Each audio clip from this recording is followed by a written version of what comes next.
ولی کے پہچاننے کے لیے کرامت شرط نہیں ہے، کرامت ایک ذریعہ ہے، ضروری نہیں ہے۔ کتنے اولیاء ہیں جن کی کرامات ہمارے تک نہیں پہنچی لیکن وہ اللہ کے ولی ہیں۔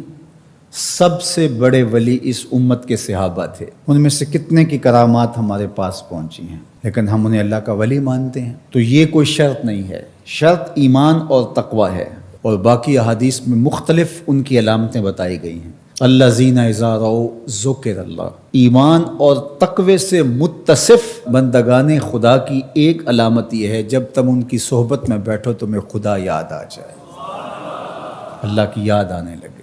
تو کرامت معیار ولایت نہیں ہے اور شرط ولایت بھی نہیں ہے۔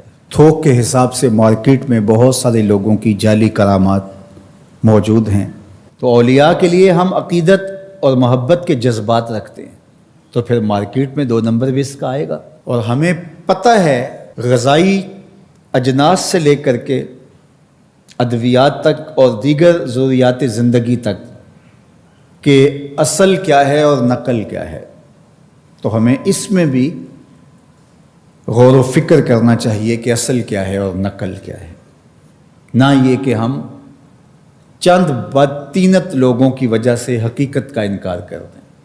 تو آج بھی کچھ لوگ ہیں جو کہتے ہیں جی چھوڑو، ہم نہیں مانتے کرامتوں شرامتوں کو، اس طرح کے لفظ بولتے ہیں، جبکہ کرامت کا من حیث الکرامت انکار کفر ہے۔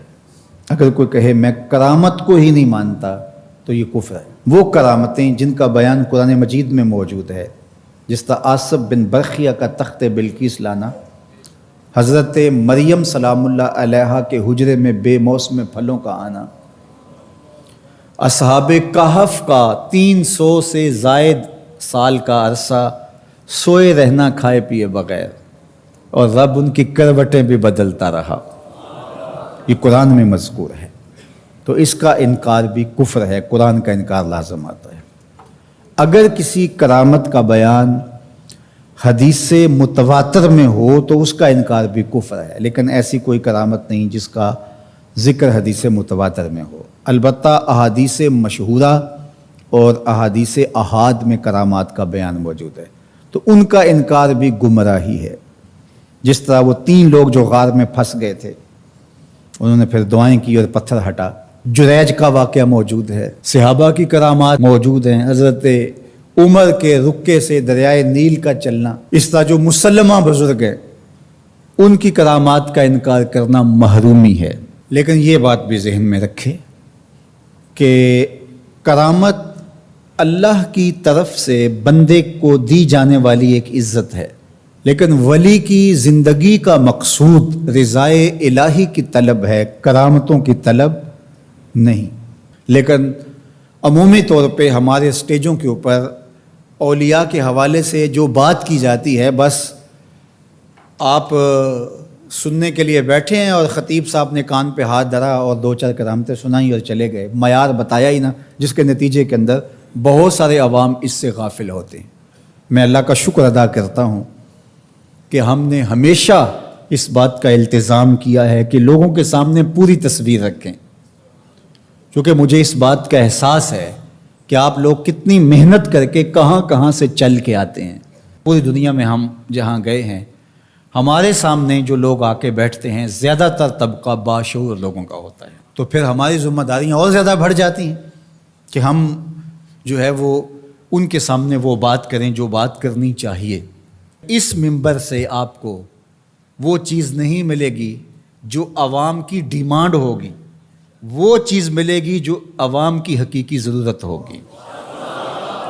اس پر میں بھی اللہ کا شکر ادا کرتا ہوں، اس پر آپ کو بھی اللہ کا شکر ادا کرنا چاہیے، اور نہ یہ کہ کچھ 2 نمبر لوگوں کے رد عمل میں ہم حقیقت کا انکار کر دیں، جس طرح معتزلہ کر رہے ہیں، اور ایک طبقہ وہ ہے جو رتب و یابس کو قبول کر رہا ہے، اور آپ نے ایسے شخص، ایسے لوگ کہ جو اچھے انسان بھی نہیں ہیں، لوگوں کو دیکھا ہے کہ ان کو ولی مان رہے ہیں اور ان سے اپنی حاجتیں طلب کر رہے ہیں، ان کو ہادی مان رہے ہیں، مرشد مان رہے ہیں۔ وہ شخص جو خود آشنا بھی نہیں ہے، وہ تمہیں منزل آشنا کیسے کرے گا؟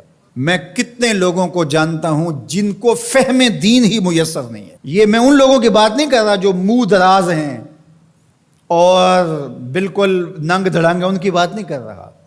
جو بظاہر حلیے میں بھی ہیں ان کا فہم دین ہی ناقص ہے. کتنے ایسے علماء کو جانتا ہوں ان کی توحید کا تصور ناقص ہے. تو یہ بدبختی ہوتی ہے. اب وہ کیا کسی کی رہنمائی کریں گے؟ جو خود ڈوب رہا ہے وہ کسی کا ہاتھ کیسے پکڑے گا؟